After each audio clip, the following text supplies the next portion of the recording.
നമസ്കാരം. മലയാളി വാർത്തയിലേക്ക് സ്വാഗതം. 2025 ജനുവരി 3-നുണ്ടായത് അതിശക്തമായ സൗരജ്വാല എന്ന റിപ്പോർട്ട്. പുതുവർഷം ആരംഭിച്ചപ്പോൾ ഏറ്റവും കഠിനമായ എക്സ് വിഭാഗത്തിൽപ്പെടുന്ന X1.2 സൗരജ്വാലയാണ് ഉണ്ടായതെന്നാണ് റിപ്പോർട്ടുകളിൽ വ്യക്തമാകുന്നത്. ഇതിനെ തുടർന്ന് വിവിധ രാജ്യങ്ങളിൽ റേഡിയോ സിഗ്നലുകളിൽ തടസ്സം നേരിട്ടേക്കാമെന്ന് ഇപ്പോഴത്തെ പ്രവചനം. അമേരിക്കയുടെ നാഷണൽ ഓഷ്യാനിക് ആൻഡ് അറ്റ്മോസ്ഫിയറിക് അഡ്മിനിസ്ട്രേഷന്റെ സോളാർ അൾട്രാ വയലറ്റ് ഇമേജർ ഈ സൗരജ്വാലയുടെ ചിത്രം പകർത്തി. അതിശക്തമായ X1.2 സൗരജ്വാലയാണ് ജനുവരി 3 ഈസ്റ്റേൺ സമയം രാവിലെ 6:40 രേഖപ്പെടുത്തിയതെന്നാണ് നാസ വാർത്താക്കുറിപ്പിലൂടെ വ്യക്തമാക്കിയത്. AR3947 എന്ന സൺസ്പോട്ട് റീജിയനിലായിരുന്നു സൗര പൊട്ടിത്തെറി. ഇതിനെ തുടർന്ന് ദക്ഷിണ അറ്റ്ലാന്റിക്കിലും ആഫ്രിക്കയിലൂടെയും ലാറ്റിൻ അമേരിക്കയിലൂടെയും ഭാഗങ്ങളിൽ റേഡിയോ സിഗ്നലുകൾ ബ്ലാക്ക് ഔട്ട് ആയേക്കാമെന്നാണ് ശാസ്ത്രജ്ഞരുടെ നിഗമനം. ഹൈ ഫ്രീക്വൻസി റേഡിയോ സിഗ്നലുകളാണ് പ്രശ്നം നേരിടുക. ചിലയിടങ്ങളിൽ ഭാഗികമായി റേഡിയോ സംപ്രേഷണം മുടങ്ങുമ്പോൾ ചില പ്രദേശങ്ങളിൽ പൂർണ്ണമായും സിഗ്നൽ ലഭ്യമല്ലാതായേക്കും. കരുത്തുറ്റ R3 വിഭാഗത്തിൽപ്പെടുന്ന റേഡിയോ ബ്ലാക്ക് ഔട്ടുകളാണിത്. ഏറ്റവും പുതിയ സൗരജ്വാല ധ്രുവദീപ്തിക്കും ചിലപ്പോൾ വഴിവെച്ചേക്കും. സൗരജ്വാലകളെ അവയുടെ ശക്തിയുടെ അടിസ്ഥാനത്തിൽ 4 വിഭാഗങ്ങളിലായാണ് തരംതിരിച്ചിട്ടുള്ളത്. ഇതിൽ ഏറ്റവും ശക്തമായ കാറ്റഗറിയിൽപ്പെടുന്ന സൗരജ്വാലയാണ് X, M, C, B എന്നിങ്ങനെയാണ് പിന്നീടുള്ള സൗരജ്വാല കാറ്റഗറികൾ.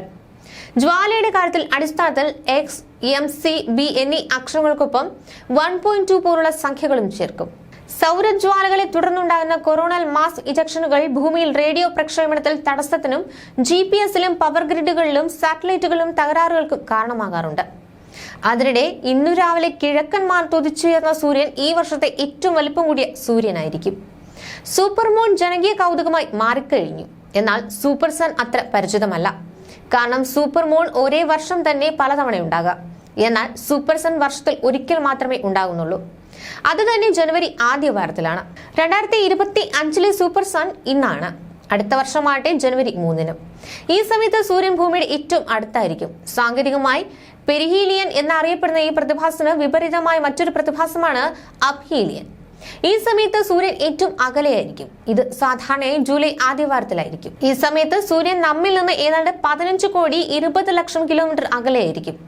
എന്നാൽ പെരിഹീലിയത്തിൽ നാം സൂര്യനോട് ഏതാണ്ട് 14,70,00,000 കിലോമീറ്റർ അടുത്തായിരിക്കും. അതായത് ഓരോ വർഷവും നാം സൂര്യനോട് ഏതാണ്ട് 50 ലക്ഷം കിലോമീറ്റർ അടുക്കുകയും അത്ര തന്നെ അകലുകയും ചെയ്യുന്നുണ്ട്. ഭൂമി സൂര്യനെ ചുറ്റുന്നത് കൃത്യമായ വൃത്തപരിധിയിലല്ല. എന്തുകൊണ്ടാണ് ഇങ്ങനെ സംഭവിക്കുന്നത്? ഒറ്റനോട്ടത്തിൽ സൂര്യന് വ്യത്യാസമൊന്നും തോന്നിയിട്ടില്ല എങ്കിലും ജ്യോതിശാസ്ത്രപരമായി ഇതിനേറെ പ്രാധാന്യമുണ്ട്. നമുക്ക് തണുപ്പ് കാലമാണെങ്കിലും ഭൂമിയിൽ ഏൽക്കുന്ന ചൂടിലും പ്രകാശത്തിലും നേരിയ വർധനവുണ്ടാകാൻ ഇത് കാരണമാകുന്നു. സൗരോപരിതലത്തിൽ നിന്ന് വരുന്ന പ്രകാശം അല്പം നേരത്തെ എത്താനും ഇത് വഴിവെക്കും. ഭൗമ കാലാവസ്ഥയെ നിയന്ത്രിക്കുന്നതിലും ഈ പ്രതിഭാസത്തിന് സ്വാധീനമുണ്ട്. ജനുവരിയിലും ജൂലൈയിലും ഒരേ സൂമിൽ സൂര്യബിംബത്തിന്റെ ചിത്രം പകർത്തിയാൽ വലിപ്പ വ്യത്യാസം തിരിച്ചറിയാൻ കഴിയും. ഇപ്പോൾ സോളാർ സൈക്കിൾ 25 അതിന്റെ പാരമ്യത്തിലായതിനാൽ സൂര്യനിൽ ധാരാളം കറുത്ത പൊട്ടുകൾ കാണാം.